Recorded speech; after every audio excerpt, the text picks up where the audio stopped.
qadada waa diyaar. maanta inaa qadayga mees Maxaa dhacay saakna si fiican uma quraacanine ma xanuunsan tahay? may ayaanta cunto yiri isku arkay Waxa ah xiiseynaysi ma jiro oo ku samayn karaaye. may wax cunto ah aan xiiseen ma jiro laakiin waxyaabo kale ah xiiseen way jiraan Maxaa xiiseynaysid? adiga la hadalkaaga la qosolkaaga ila sheekaysigaaga iyo wax walba adiga kugu saabsan maxaa adiga ma xiiseynaysid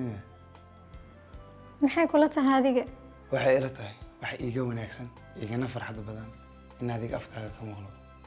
Hadhuba ku sheega cuntee marka hore. haday igu buudo ka war Ma kugu boodaa balantaro waa diin daro. okay aniga soo dagay Hay waay.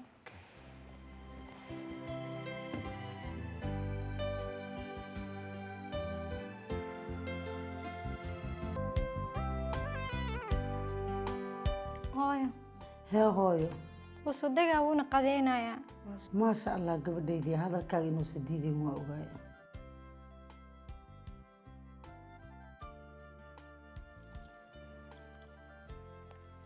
hadduusan cunto weyn waa lagu qasbaa oo kaale hooyo xaaskaaga cunto ma kugu qasabta miyaa aniga naagta shaqaalaha isku darajo ma nahay marka aniga hadaa ku qasbi xitaa odaygayga waayo ayada zakariya maxaa ka galay naagta shaqaalaha aad leedahay magac ayay leedahay sagal ayaa la yidhahdaa gurigana shaqaale ka mahan wax ka weyn bay ka tahay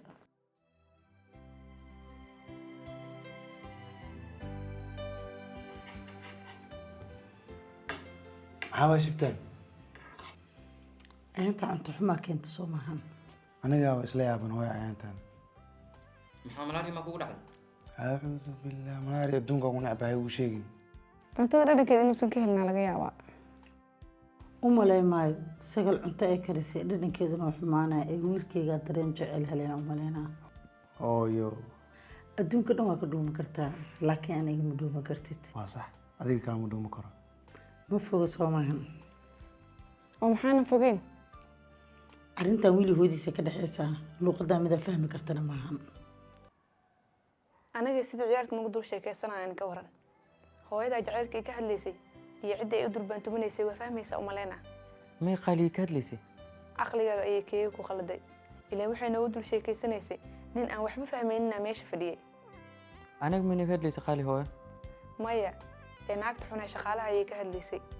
markay dhahaysay ma fogan waxay ka waday wiilkay gabadha uu jecel yahay aaga kama foga haa haddaa fahmay adiga haddaa fahantay laakiin aniga mar horaa fahmay laakiin waxaa balan igu ah maanta waxay ka bilaawdo inay ciriiri dareento